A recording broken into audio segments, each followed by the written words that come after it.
भागवत महापुराण की जय हो। जय जय श्री राधे श्याम।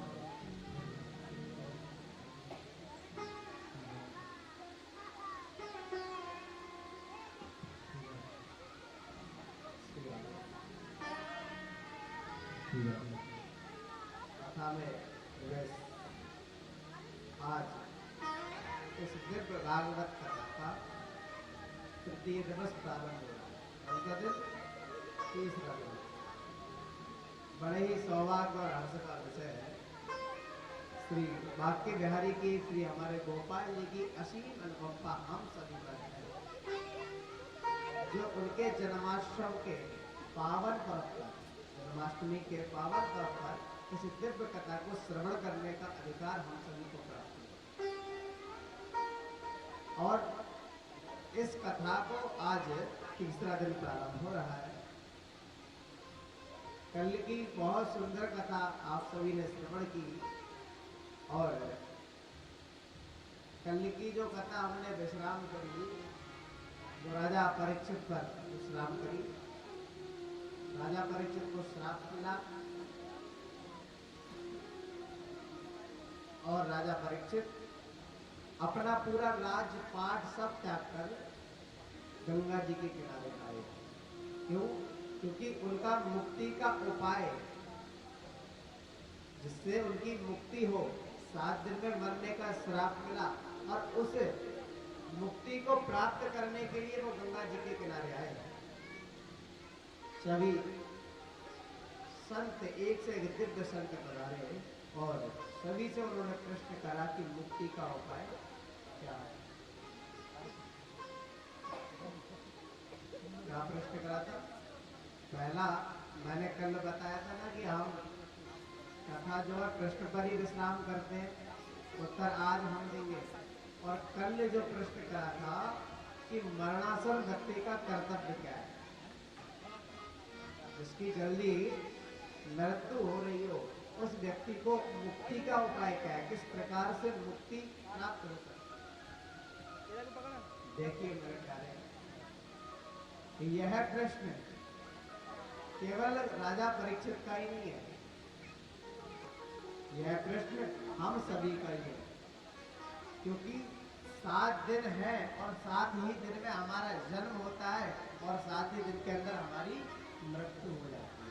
केवल राजा परीक्षित ही 7 दिन में नहीं मरेंगे, हम लोग का भी मृत्यु 7 दिन में सुनिश्चित है। और सुखदेव जी महाराज ने जब यह प्रश्न सुना तो उसके उत्तर में सबसे बहुत सुंदर बात कही। सबसे पहले सुखदेव जी महाराज ने कहा, बरी आनेश ते कृष्णा क्रतो लोक हृतम नृपा आत्मवित् सम्मिता पुंसा श्रोतव्या दुष्या करा। सुखदेव जी क्या बोल रहे हैं, बड़ी आने से ते कृष्णा। सुखदेव जी के मुख से जो पहला शब्द निकला है वो बा निकला, बकार वाला, ब्रह्म वाला। क्यों? क्योंकि सुखदेव जी के जीवन में और मन में केवल ब्रह्म के अलावा कोई दूसरा है ही नहीं, इसीलिए उन्होंने पहले शब्द का जब प्रयोग किया तो सीधे ब्रह्म वाले बकार से किया और कहा क्रतो लोक हितम नृपा। कहा कि राजा परीक्षित, ये 7 दिन में केवल तुम नहीं मरोगे, क्रतो लोक हितम नृपा, ये तुमने सबके हित की बात करी है, संसार के हित की बात करी है। अच्छा, राजा परीक्षित चाहते तो ये भी पूछ सकते थे कि महाराज मेरी 7 दिन में मरने का श्राप मिला है, तो आप कोई ऐसा उपाय बताएं कि मेरी मृत्यु टल जाए। राजा परीक्षित ये भी पूछ सकते थे और इसका उत्तर सुखदेव जी पूरी निष्ठा से दे सकते थे और सुखदेव जी महाराज में सामर्थ्य भी थी कि उसकी मृत्यु को टाल सकते थे, लेकिन ऐसा प्रश्न नहीं। क्यों? क्योंकि देखो मरना तो सभी को, इसीलिए परीक्षित ने भी सोचा कि सबका ही कल्याण हो, मैं तो जा ही रहा हूं, मेरे साथ साथ सबका कल्याण हो जाए। यदि राजा परीक्षित ये प्रश्न ना करते मुक्ति का, तो भागवत कथा कैसे प्रारंभ होती? हम सभी को भागवत कथा श्रवण करने को नहीं मिल पाती, इसीलिए ऐसा प्रश्न करा कि मुक्ति का उपाय बताएं। तो हमारे सुखदेव जी महाराज ने कहा कि तुम चिंता मत करो, मुक्ति का उपाय केवल भगवान का नाम है कि श्वास श्वास पर कृष्ण भज, वृथा सांस ना खो, और ना जाने या श्वास की आवन हो या हो।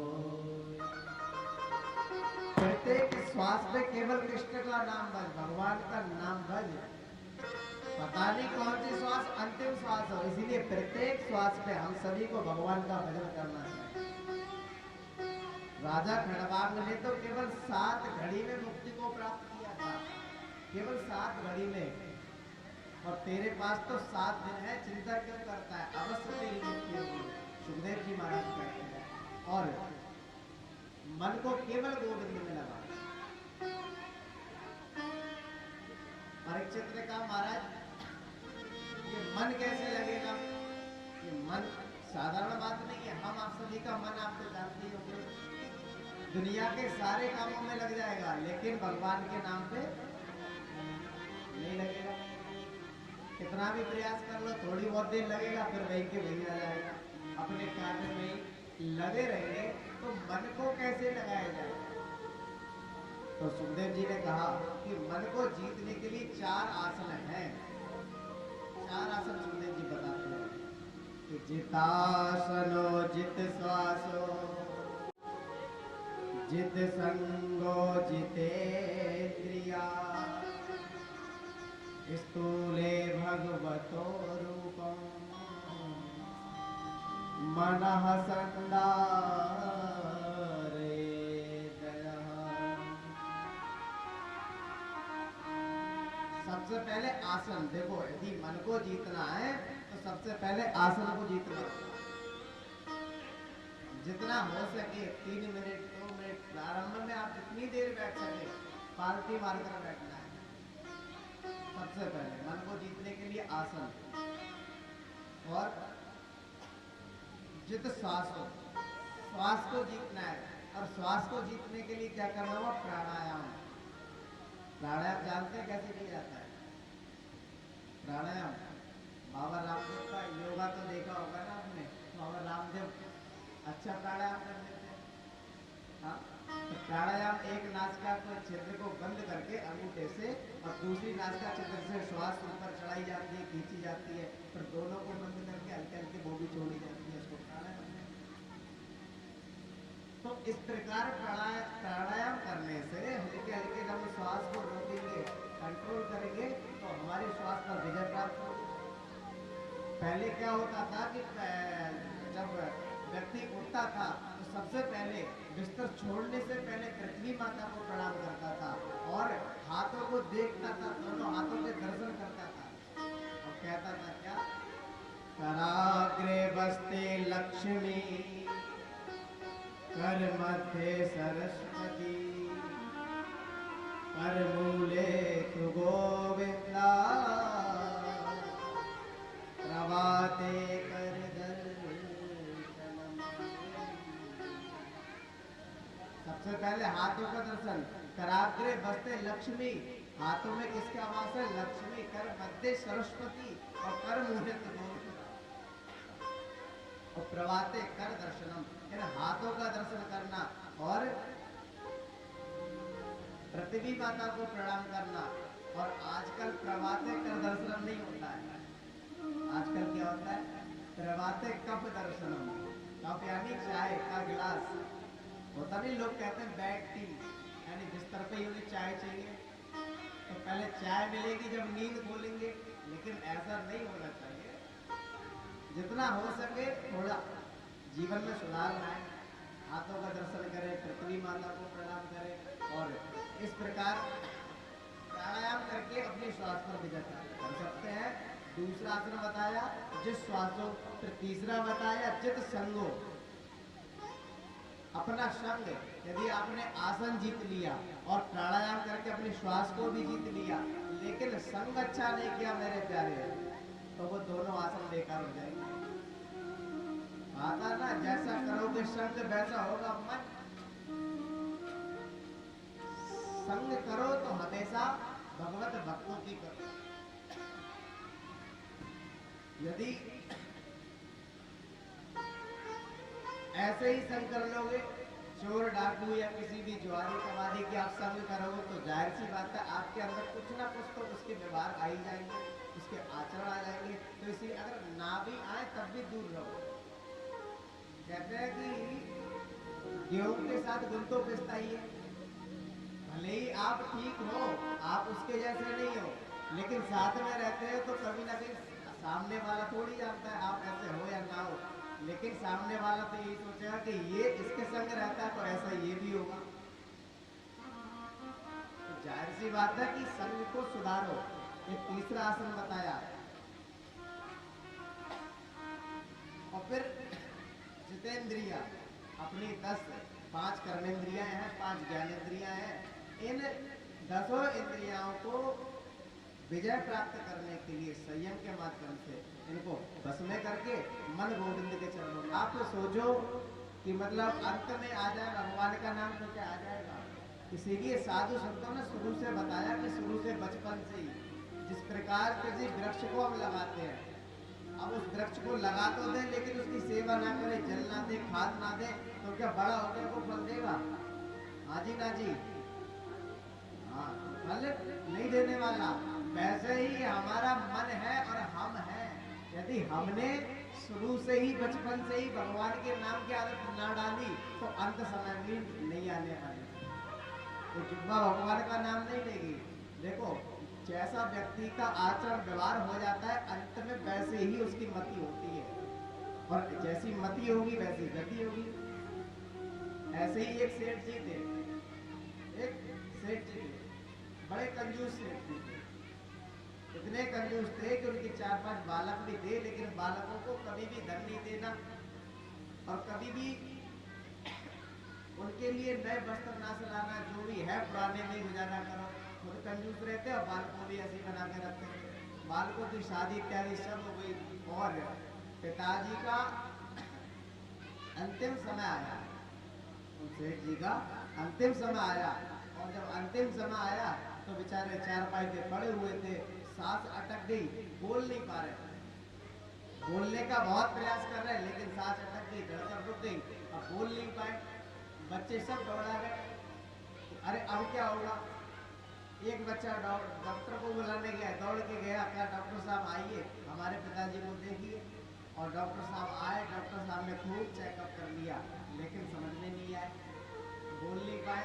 लेकिन सेठ जी ने एक दृश्य देखा, सेठ जी ने एक दृश्य देखा और उस दृश्य को ऐसे हाथ कर रहे थे दीवार की तरफ, इशारा कर रहे थे, उधर देख, बोल तो पा नहीं रहे। अपने बच्चों से कह रहे पीछे देखो इशारे में। और बच्चे समझ नहीं पाए। बच्चे कहे पिताजी आखिर कहना क्या चाह रहा है, पीछे उंगली क्यों कर रहा है। बच्चे के मन में क्या था कि पिताजी ने कभी धन हमें दिया ही नहीं, धन तो है, तो हो सकता है पिताजी ने कहीं इस दीवार के नीचे गाड़ दिया हो। तो इशारा कर रहा है बेटा मेरे जाने के बाद इस दीवार को खोद लेना। तो एक ने बोला पिताजी के बाद क्या खोदो, अभी खोद दो। उनने पूरी दीवार गिरा दी, कुछ नहीं मिला। अब दीवार तो गिर गई, फिर थोड़ी देर फिर भी उन्हीं को इशारा करे। बच्चे बड़े परेशान। डॉक्टर साहब आए, कहा कि कैसे भी आप इनको बुलवा दो। तो उन्होंने ट्रीटमेंट किया। तो जैसे कुछ महाराज अपनी दवाई दी तो उनको अचानक से बोल आवाज आ गई, अरे एकदम बोले, अरे गधो पीछे देखो, ये बकरा पूरी झाड़ू खाए जा रहा है, तुमने दीवार पूरी गिरा दी। मतलब कहने का मतलब क्या है कि जैसी उसकी आचरण था, जैसा उसका मन था, अंत में ही वही देख रहा था, कंजूस था, तो उसे लग रहा था ये झाड़ू पूरी बकरा खा जाएगा, 30-40 रुपए का नुकसान कर जाएगा।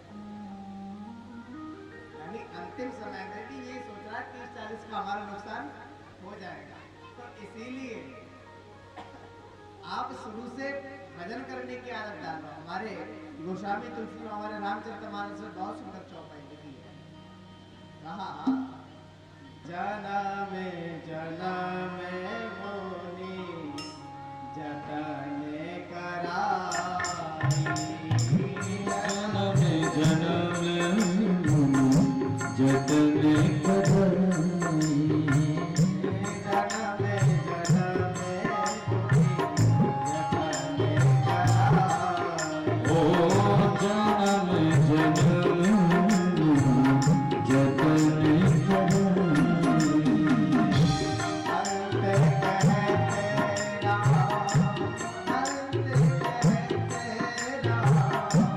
अंत कहे तेरा,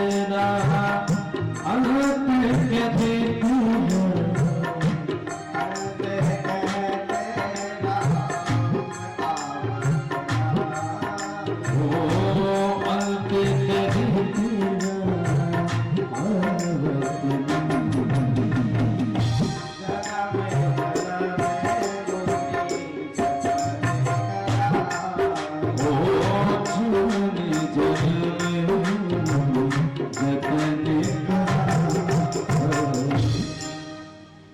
जन्म जन्म मुनि जतन कराए। इसीलिए वो जन्मों से यही कहते आ रहे हैं, क्योंकि अंत कहत राम आवत नहीं, अंत में नहीं आने वाला। शुरू से प्रयास नहीं करोगे तो अंत में भी नहीं आएगा।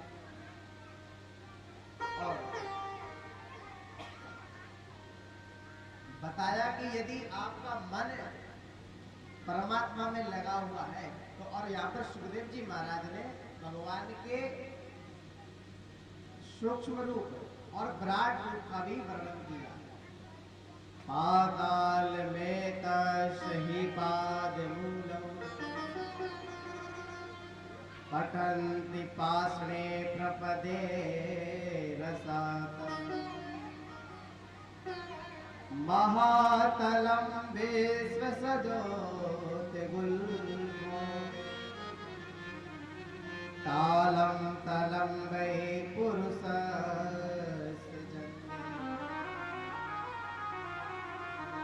बताया पाताल मेतस्य ही पादमूलम। भगवान के जो पैर हैं जंघाएं से लेके पैर है ना वो पाताल है। और पटंती प्रपदे रसातलम, जो पैर की जो एड़ी होती है वो रसातल है। विश्व सुजोत महागुल्फ, जो गुल्फ होती है ना एड़ियों से ऊपर जो गुल्फ होती है वो महातल है। इस प्रकार संपूर्ण जो सृष्टि है ना वो परमात्मा का ही अंग पूरा शरीर है। भगवान विराट रूप में भी है और सूक्ष्म रूप में भी विद्यमान है। और कहते हैं कि जिसको जो कामना हो ना उस कामना से, देखो हमारे 33 करोड़ देवी देवता हैं और फिर भी हम यदि कहीं और जाएं अपने धर्म को छोड़कर और अपने देवताओं को छोड़ के, बताओ 33 कोटि देवी देवता है तब भी क्या कमी पड़ गई? दो चारों की और कमी पड़ गई क्या? अगर कमी पड़ रही हो तो वैसा चले जाओ। हाँ, जब इतने देवी देवता हमारे धर्म में है फिर भी हम दूसरों के धर्म में जाएं या फिर आप समझ रहे हैं तो वो शोभा नहीं देता। हमारे जो भी कामना हो, हमारे सुखदेव जी महाराज गा रहे हैं, अकामा सर्व कामो वा मोक्ष कामा उदारति तीव्रेण भक्ति योगेना यजेता पुरुषं परम। अकामा सर्व कामो वा, हमारे मन में यदि छोटी भी कामना हो बहुत बड़ी कामना हो तब भी वह पूरी हो जाएगी। तीव्रेण भक्ति योगेना, भक्ति योग के द्वारा। जैसे हमारे मन में कामना संतान की तो संतान के लिए किसकी? पितरों की पूजा करनी चाहिए, इसकी पितरों की। और यदि आपका बालक का पढ़ाई में मन नहीं लग रहा है तो भोले बाबा की पूजा करें, शंकर भगवान पे दूध चढ़ाए। यदि पति पत्नी में परस्पर प्रेम की कमी है तो उस प्रेम को बढ़ाने के लिए भगवान शंकर और माँ पार्वती की दोनों की एक साथ पूजा करनी चाहिए। सुंदर बनना है तो गंधर्वों की उपासना करनी है। इस प्रकार बताया कोई भी काम ना हो, तीव्रेण भक्ति योगेना यथा पुरुषम परम, भक्ति योग के द्वारा हम कोई भी कामना को पूर्ण कर सकते हैं। मेरे प्यारे देखो एक कथा आती है कि एक बूढ़ी अम्मा थी। कैसी थी? बूढ़ी अम्मा थी और बेचारी रोज भगवान शंकर के जैसे यहाँ पे मंदिर है और खूब दर्शन करने जाती, रोज महाराज जल चढ़ाती, कभी दूध चढ़ाती, भोले बाबा पे खूब पूजा करती। और बेचारी आंखों से अंधी थी, लेकिन वो कैसी थी? आंखों से अंधी। फिर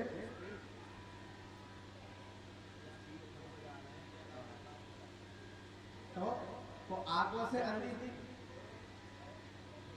भगवान का खूब पूजन करा करती थी। एक बार भगवान शंकर बड़े प्रसन्न हुए, दर्शन देने के लिए प्रकट हुए और बाबा ने कहा कि मैया तुम मांग ले, तो जो वरदान चाहिए तुम एक वरदान मांग लो। कितना? एक। उसने सोचा कि मैं आंखों से अंधी हूँ और भगवान कह रहे हैं केवल एक वरदान मांगना है। सोचती है कि आंखों की रोशनी मांग लूं। फिर सोचने लगी मैं आंखों से अंधी हूँ, बुढ़ापा नजदीक है, एक टांग तो मेरी कमर में है, पता नहीं कब मेरी यहाँ से राम राम सत्य हो जाए। इन आंखों का भी क्या करूंगी? कुछ दिनों तक दुनिया देख भी लूंगी, जाना तो संसार ही है। सोचती है कि मेरे बेटा कितनी मजदूरी करता है, कितनी मेहनत करता है, पर लेकिन धन एक टाइम की बड़ी मुश्किल से खा ले तो दूसरी टाइम के तो इंतजार करता है। तो सोचती है क्यों ना धन मांग लूं। फिर सोचने लगी कि यदि मैं धन तो मांग लूं लेकिन मेरी जो बहू है वो भी तो मांझ है, उसके कोई बेटा भी नहीं है। हाँ, अरे मेरे घर में भी बच्चे आ जाएंगे तो हलचल मची रहेगी, क्यों ना बच्चे को मांग लूं। अब सोचती है कि मांगना तो मुझे 3 चीज है, लेकिन भगवान कह रहा है एक ही चीज मांगो, एक वरदान मांगो। अब देखो केवल एक चीज मांगना है। अब बूढ़ी अम्मा ने अपना दिमाग चलाया और कहते ठीक है आप एक ही वरदान दे दो। अब कैसे मांग रही है? कहती है कि मैं अपनी आंखों से अपने नाती को सोने की थाली में नित्य भोजन करते देखूं। यानी अपनी आंखों से, पहले तो आंख दे दो, आंख नहीं है, और दूसरी बेटा भोजन में तो सोने की थाली में भोजन करे। अब भोजन श्री राधे। तो इस प्रकार मैया ने कहा कि मैं अपनी आंखों से अपने नाती को सोने की थाली में नित्य भोजन करते देखूं। यानी आंख दे दो पहले तो, फिर अब बालक है नहीं, नाती है नहीं, तो नाती भी दे दो, और सोने की थाली में भोजन। अब आप सोचो, रोज सोने की थाली में भोजन करेगा, उसके पास धन की कमी होगी? हाँ? तो ऐसे ऐसे व्यक्ति पड़े हुए हैं। हाँ, कहा एक के लिए मांग 3 लिए उसने। तो ऐसे ही हमारे हृदय में कामनाओं की कमी नहीं है। और भगवान कैसी भी कामना हो, सब कामना को पूर्ण करने में समर्थ है।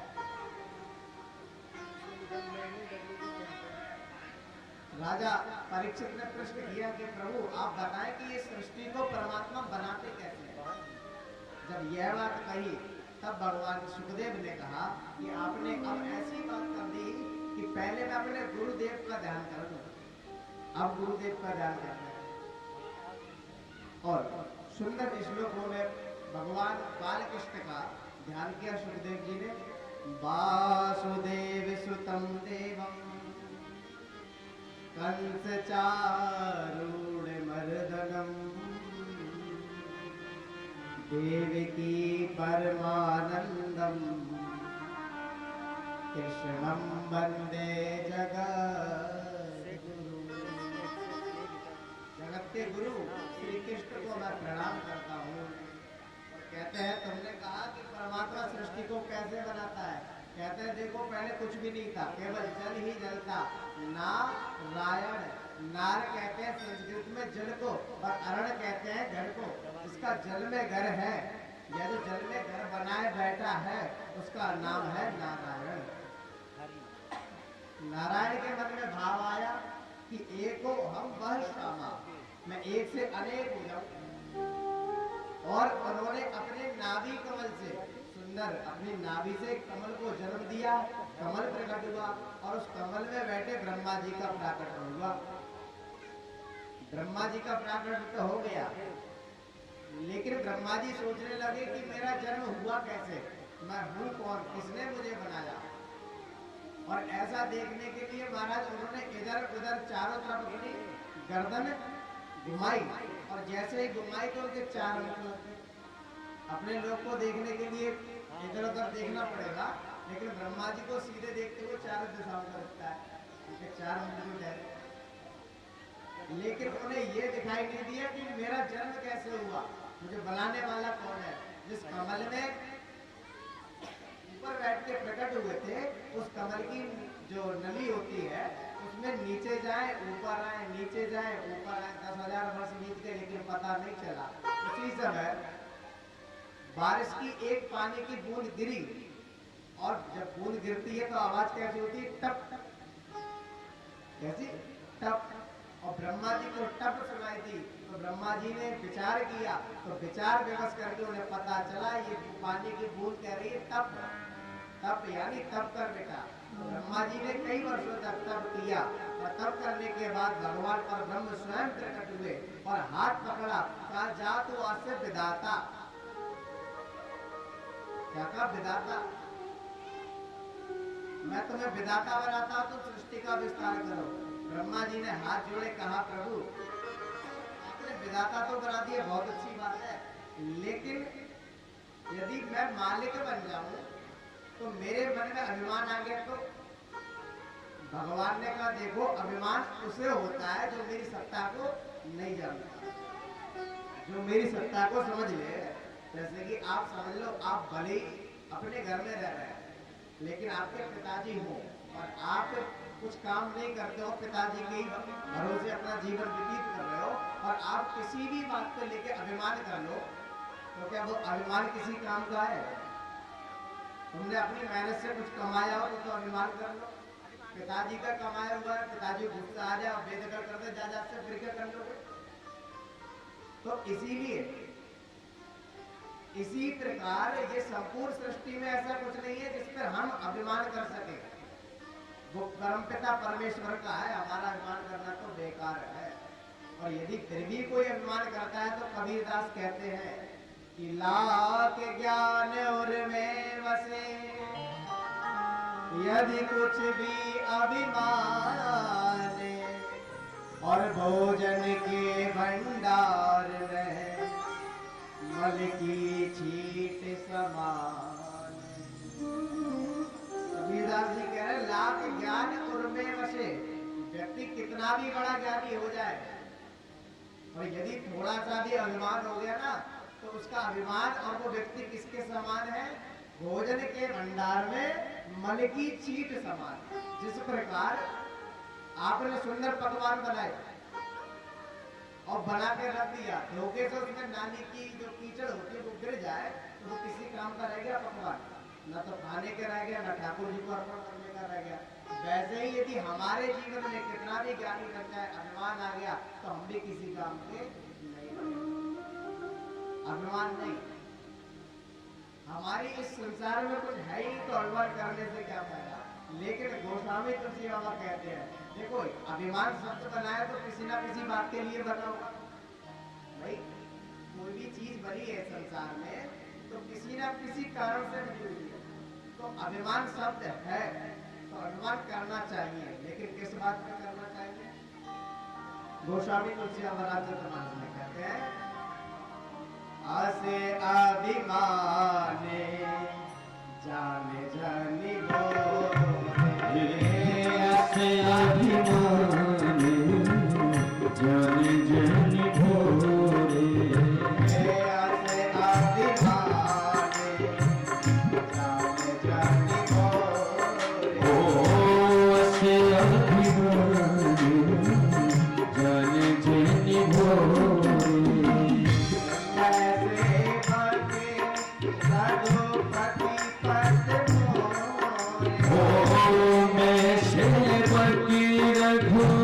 पति पति भोरे, पति पति भोरे, मैं सेवकी रघु पति पति भोरे।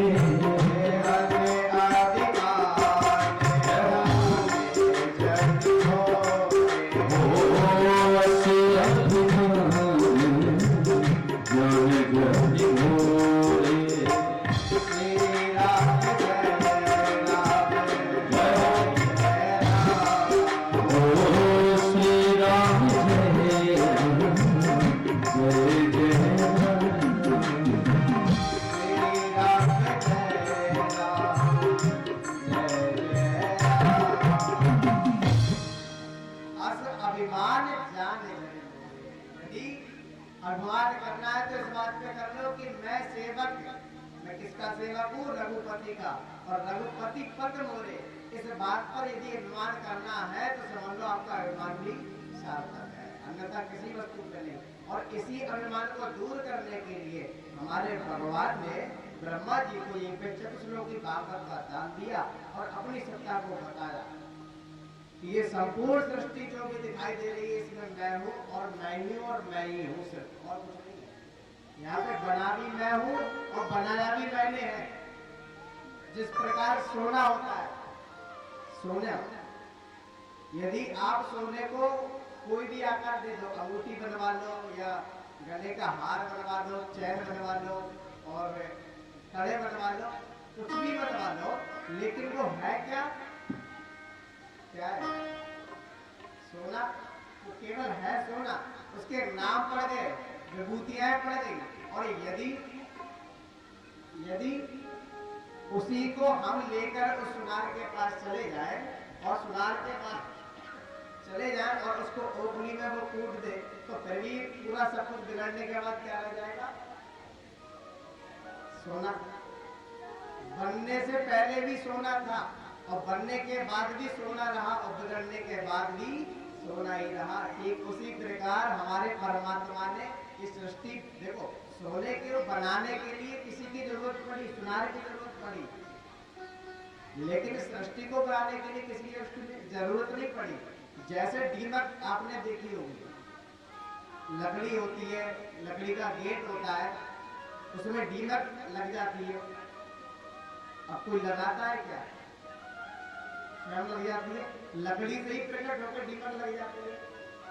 और जैसे ही मकड़ी होती है, मकड़ी अपना जाल फेंकती है, तो मकड़ी का जाल मकड़ी फेंकती है, लेकिन दीमक स्वयं लग जाती है और स्वयं ही बिगड़ जाती है। ठीक उसी प्रकार भगवान, जो दीमक अपने आप बनती है ना, स्वयं भगवान ही इस संसार में बनते हैं और बनाते हैं। भगवान के अलावा कुछ नहीं है इस संसार में। ऐसा जब ज्ञान ब्रह्मा जी को दिया और चतुर्लोकी भागवत का दान दिया, तो ब्रह्मा जी का जो अभिमान था ना कि मैं मालिक बनने वाला हूँ, तो समझ में आ गया मैं भले ही मालिक बन जाऊं, लेकिन इसका मालिक तो कोई और ही है। और इसी के साथ हम भागवत जी के द्वितीय स्कंद को प्रणाम करते हैं। यहाँ पर स्वर्ग और ऊपर विसर्गों की भी व्याख्या की गई है। यही पे द्वितीय स्कंद मैंने बताया था, भागवत जी में कितने स्कंद है? पहले दिन, दूसरे दिन बताया था, कल बताया था मैंने कि भागवत जी में कितने स्कंद हैं, बताइए। याद है? भूल गए हैं? भूल गए। अच्छा एक बात बताओ कि आज कल की बात आप भूल गए, यदि आपका द्वारा मन बना, मान लो पता नहीं आपको अच्छी लगी कथा या ना लगी, या आपका द्वारा मन बना या ना बना, बाई चांस भगवान की कृपा पे हो गई और द्वारा आपका मन बन गया कि चलो इस बार तो कम समय में होती थी। आप लोगों के मैंने प्रश्न सुनने में आया, आप लोगों ने कहा कि महाराज दिन में भी कथा करो, लेकिन देखो हमारी कुछ व्यवस्थाएं एक टाइम की होती है कि नहीं? तो आप चाहे दिन में कराओ या रात में कराओ, लेकिन इस बार जैसी भी व्यवस्था रही तो रही। यदि आपके दिन में सुनने का मन है, रात में सुनने का मन है, तो दोबारा कभी बुलाना। अभी तो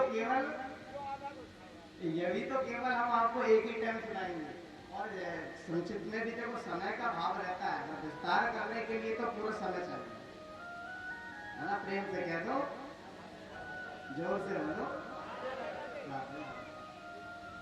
तो मैं क्या कह रहा था, चलो यही बता दो।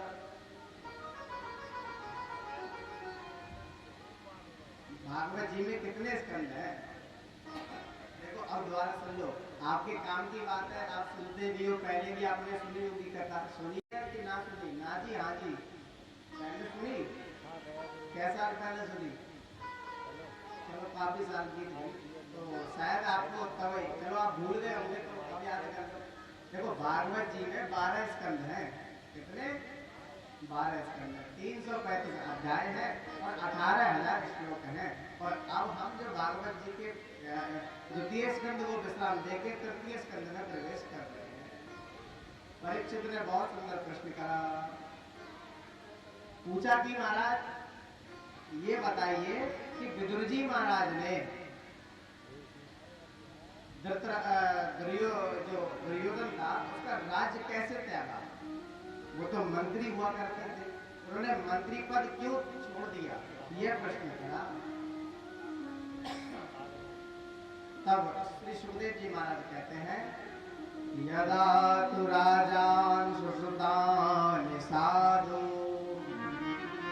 पुष्णे निधर्मेण विनष्टि दृष्टा। यदा तु राजा सुल्तान साधु।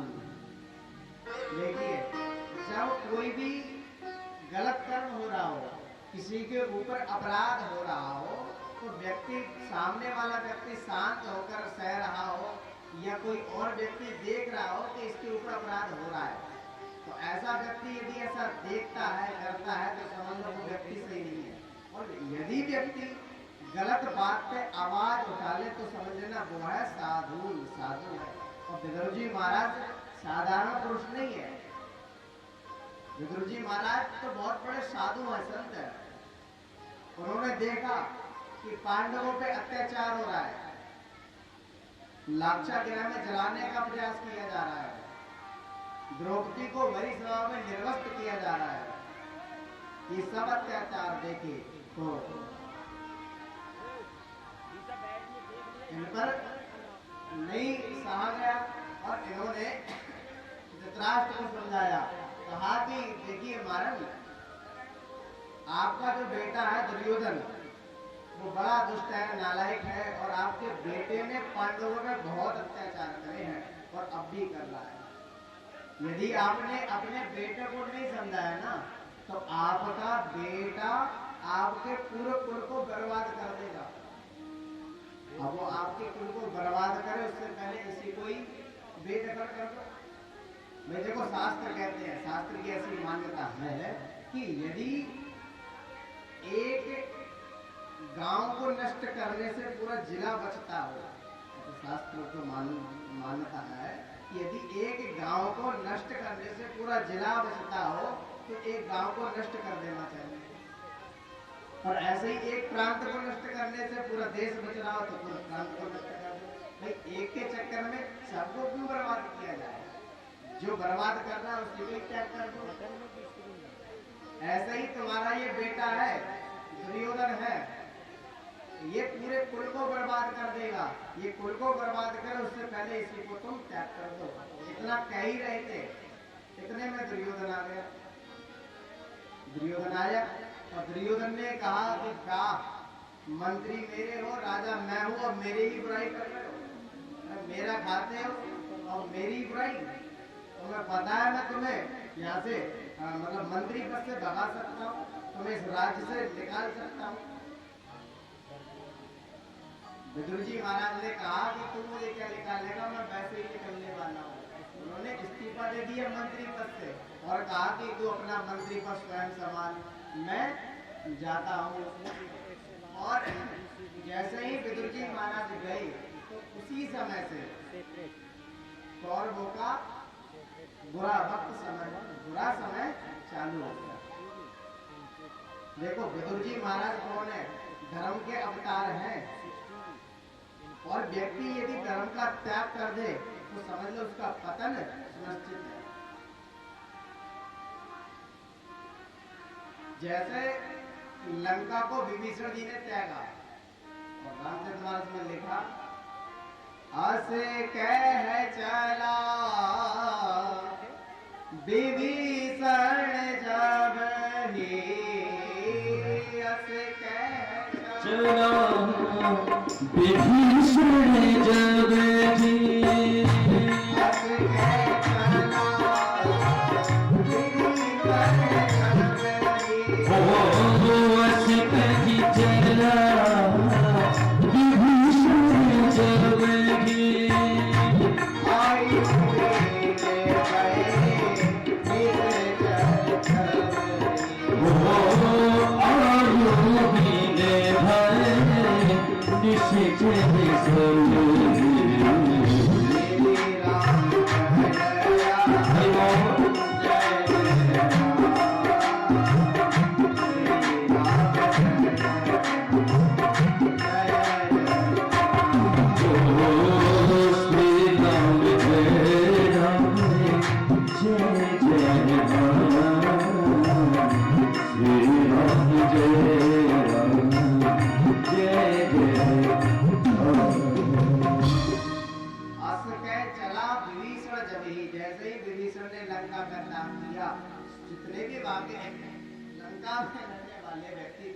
सबकी आयु हीन हो गई। ठीक उसी प्रकार आज विदुर जी महाराज ने हस्तिनापुर का त्याग किया तो सारी कौरव सेना का भी बुरा वक्त चालू हो गया। विदुर जी महाराज ने त्यागा, सुंदर कुटिया बना के रहने लगे। इधर पांडवों पे बहुत अत्याचार हुआ, इतना अत्याचार हुआ कि पांडवों को 12 वर्ष का वनवास और 1 वर्ष का अज्ञातवास मिल गया। पांडव वनवास के लिए चले गए और जैसे ही उनका पूरा वनवास पूरा हुआ, लौटकर दोबारा हस्तिनापुर आए और आगे कहा कि भैया देखो, जैसे हम जुआ में हारे थे, हमारी शर्त लगी थी कि हम अपना वनवास भोग कर आएंगे तो तुम हमारा राज्य हमें वापस करोगे। तो आज हम अपना पूरा वनवास भोग कर आए हैं, हमारा जो आधा राज्य है वो हमें दे दो। अब दुर्योधन की मति बिगड़ गई। दुर्योधन ने कहा, मैं तुम्हें आधा राज्य, तुम्हें एक गांव भी नहीं देने वाला, जाओ यहाँ से निकलो बाहर। पांडवों ने बड़ी विनती की, लेकिन दुर्योधन ने एक भी नहीं सुनी। जब एक भी नहीं सुनी तो पांडवों ने एक पत्र लिखा, इसको द्वारकाधीश को पत्र लिखा और कहा, प्रभु आप आइए और हमारा जो अधिकार है वो प्राप्त कराइए, कि दुर्योधन का तो बहुत अत्याचार बढ़ता जा रहा है। और भगवान का जब पत्र पहुंचा तो भगवान स्वयं शांति दूत बनकर हस्तिनापुर आए। जैसे ही हस्तिनापुर पधारे, सभी को सूचना मिली कि अब भगवान का पदार्पण होने वाला है। तो दुर्योधन ने पूरी हस्तिना नगरी को सजा दिया, सुंदर व्यवस्था भगवान के स्वागत के लिए करी। विदुर जी महाराज को पता चला कि आज हमारे हस्तिनापुर में हमारा परमात्मा स्वयं द्वारकाधीश आ रहे हैं। तो विचार किया कि उनका दर्शन करने जाया जाए। फिर सोचने लगे कि दर्शन तो करने जाऊंगा, लेकिन अब मंत्री तो रहा नहीं, अब साधारण व्यक्ति रह गया। भीड़ में खड़ा होना पड़ेगा, धक्का मुक्की खानी पड़ेगी और पता नहीं दर्शन हुए या ना हुए। फिर सोचते हैं भले ही हमें दर्शन हो या ना हो, लेकिन उनकी निगाह हम पे पड़ जाए। भाई निगाही का तो खेल है। परमात्मा की केवल एक दया दृष्टि व्यक्ति के जीवन को बदल देती है। केवल उनकी दृष्टि हो जाए और हमारा जीवन बदल जाएगा। विदुर जी महाराज ने सोचा, भले ही मुझे दर्शन हो या ना हो, लेकिन शायद उनकी कृपा हम पर हो जाए। सो महाराज गए और बहुत भीड़ थी। उसी भीड़ में विदुर जी महाराज खड़े हुए थे। विदुर जी महाराज ने भगवान का दर्शन किया, बड़े प्रसन्न हुए। इधर सभा जुड़ी। जब सभा जुड़ी तो सभा में भगवान ने कहा कि भाई दुर्योधन, तो पांडवों का राज्य क्यों नहीं देते? पांडवों का आधा राज्य है, आधा तुम्हारा है, तो पांडवों का आधा राज्य वापस करो।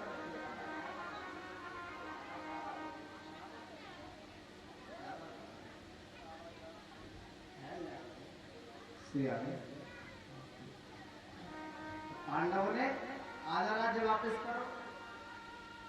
दुर्योधन ने कहा कि मैं नहीं देने वाला।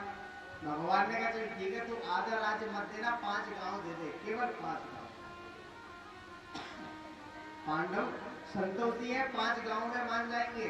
उन्होंने कहा अच्छा 5 गांव। दुर्योधन ने कहा चलो ठीक है, 5 गांव देने में कोई हर्ज नहीं है, लेके आओ मेरी कलम, मैं अभी 5 गांव पांडवों के नाम में कर देता। और जैसे ही 5 गांव पांडवों के नाम में करने को तैयार हुआ दुर्योधन, मामा जी आ गया।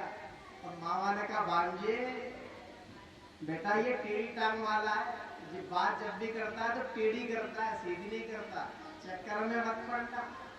5 गांव के चक्कर में तो पूरा राज्य चला जाएगा। अब जब ये बात मामा की सुनी तो महाराज दुर्योधन क्रोधित हो गया। इतना क्रोधित हुआ कि भगवान के सामने क्रोध करके बोला, सूक्ष्म ग्रह नैव दास्यामि, और बिना युद्ध केशवा। केशव, अब मैं बिना युद्ध के सुई के नोक के बराबर की भूमि नहीं देने वाला। भगवान ने सुना युद्ध की बात कर रहा है, भगवान भी क्रोधित हो गए। भगवान ने कहा दुर्योधन, तूने अभी युद्ध नामी से कहानी में सुन लिया होगा, है? जब युद्ध होता है तो कितने निरपराधी व्यक्तियों की बलि चढ़ जाती है, कितने बालक अनाथ हो जाते हैं और कितनी माताएं विधवा हो जाती हैं। तुझे युद्ध की पड़ रही है, युद्ध करेगा। और जब इतना क्रोध भगवान को आया तो धृतराष्ट्र ने हाथ पकड़ लिए, आप मूर्ख है क्या? भगवान के सामने और द्वारकाधीश के सामने ऐसी बात करता है। हाथ पकड़ के पीछे करा तो दुर्योधन का क्रोध शांत हुआ। दुर्योधन ने कहा कि चलो प्रभु, मतलब धोखे से मैंने कह दिया, मुझे क्षमा करो। एक काम करो, मेरी माता गांधारी ने आपके लिए 56 भोग बनाए हैं, तो क्यों ना आप 56 भोग का भोग लगाओ। भगवान ने कहा बेटा ना, अरे भोजन करने की 2 अवस्था होती है, या तो सामने वाले व्यक्ति को भूख ज्यादा हो तो वो ये नहीं देखता मैं किसके घर भोजन कर रहा हूँ या कौन मुझे करा रहा है, वो तो भाई भूखे को रोटी मिल जाए वो पालेगा। और ये सामने वाले का भाव हो, खिलाने का भाव हो।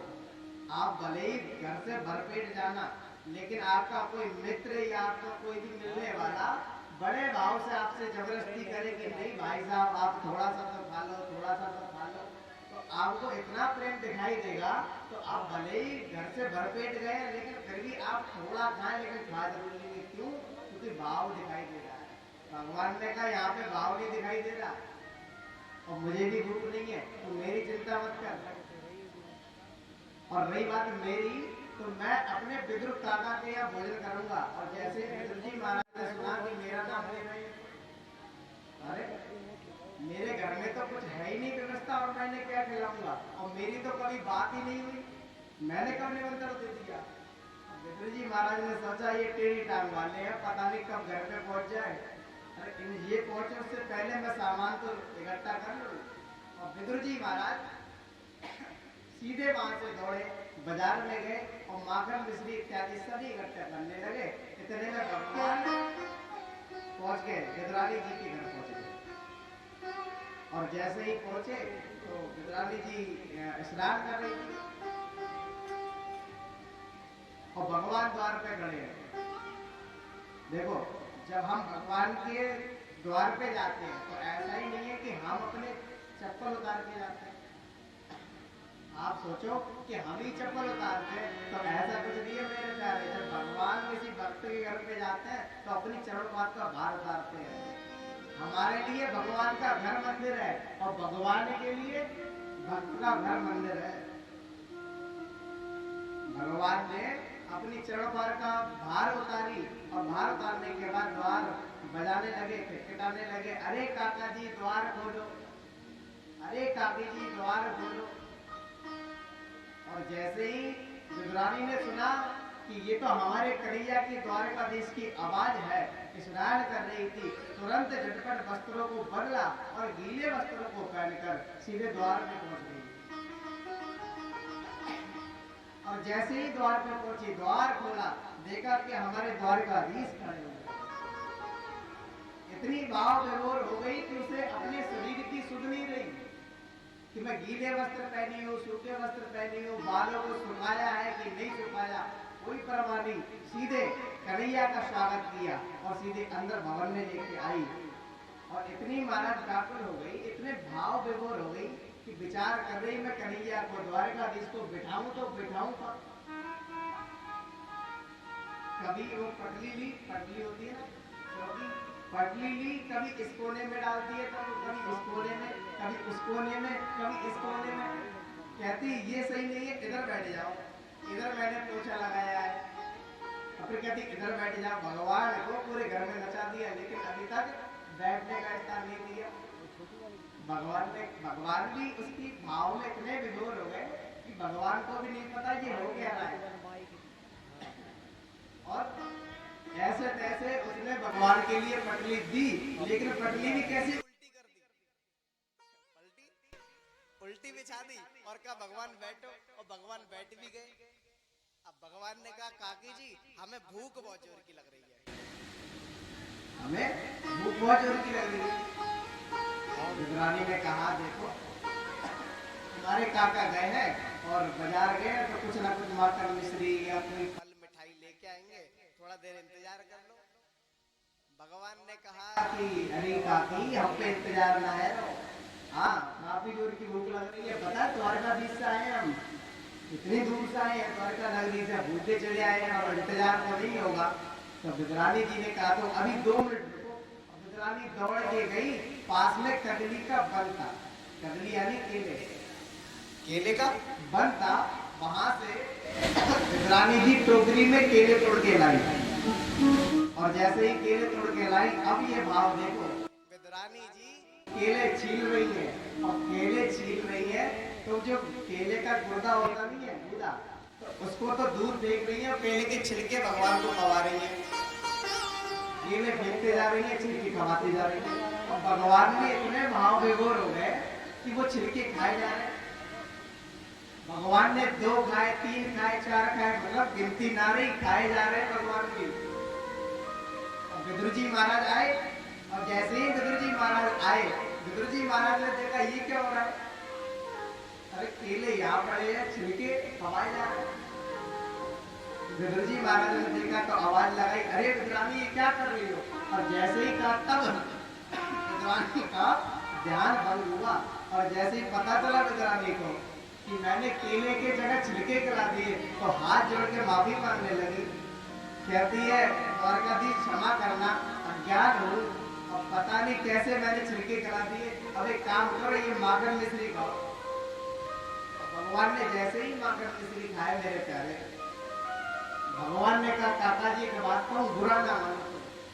भगवान ने जब कहा तो विदुर जी ने कहा कहिए। तब कहते हैं कि देखो भले ही ये माखन मिश्री मुझे अच्छी लगती है लेकिन आज मुझे अच्छी नहीं लग रही है। क्यों? क्योंकि जो स्वाद मुझे इस केले के छिलके में आ रहा था वो स्वाद मुझे इसमें नहीं आ रहा है। कहने का मतलब है मेरे प्यारे, भगवान आपके पदार्थों के भूखे नहीं है। आप लोग भूख लगाते हैं तो आप सोचते होंगे कि भगवान खाते तो है नहीं, भूख क्यों लगे?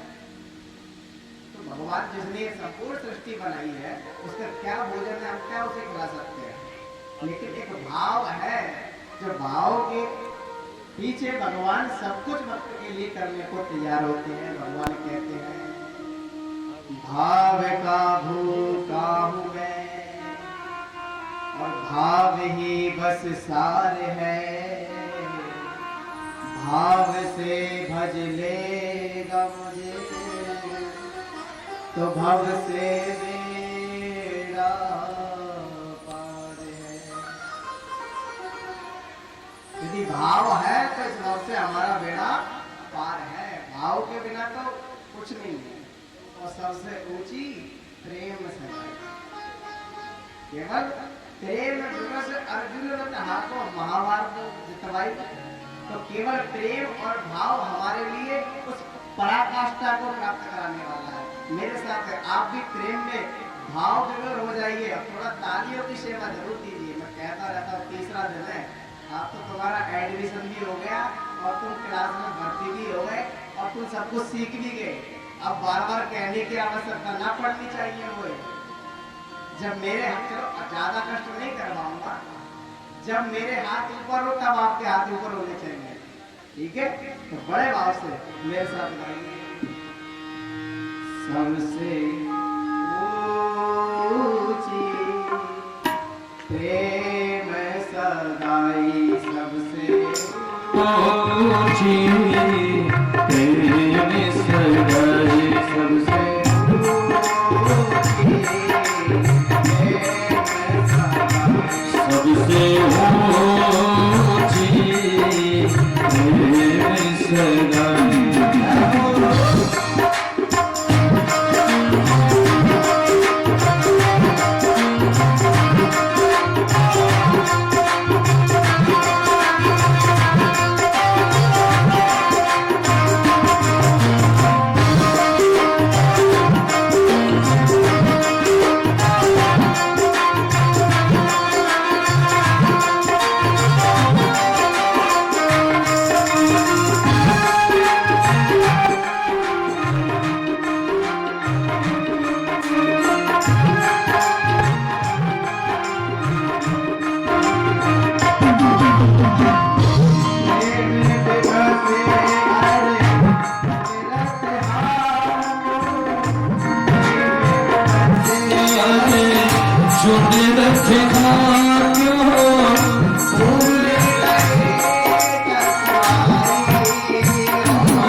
अर्जुन रथ भूल गए चतुराई, भूल गए चतुराई, सबसे ऊंची प्रेम सगाई, सबसे ऊंची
झूठे फल सभी के खाए।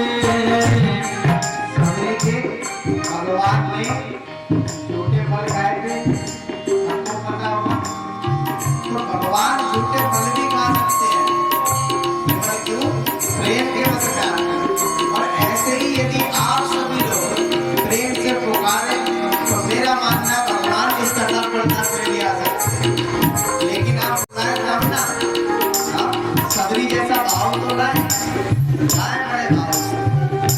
झूठे फल सभी के खाए, झूठे फल सभी के खाए।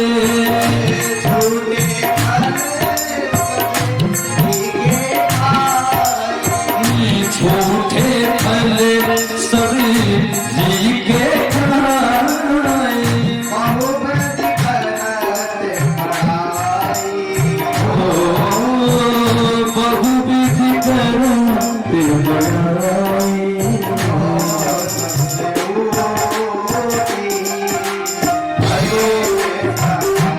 तुमसे ऊँची तेरे सरगाए।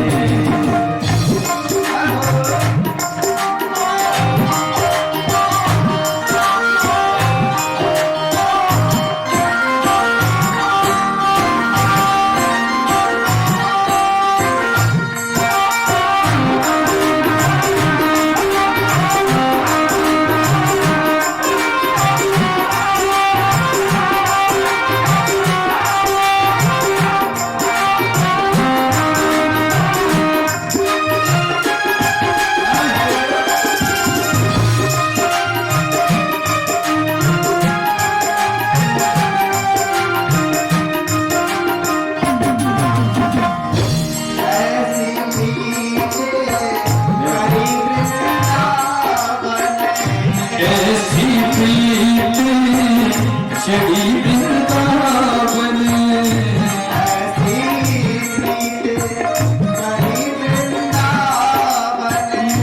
ऐसी प्रीत चढ़ी वृंदावन। वृंदावन की प्रीत बड़ी है, बड़ी है। हाँ। ऐसी प्रीत कहीं वृंदावन, ऐसी प्रीत चढ़ी वृंदावन। गोपियन नाच बजाई, ओ गोपियन नाच बजाई।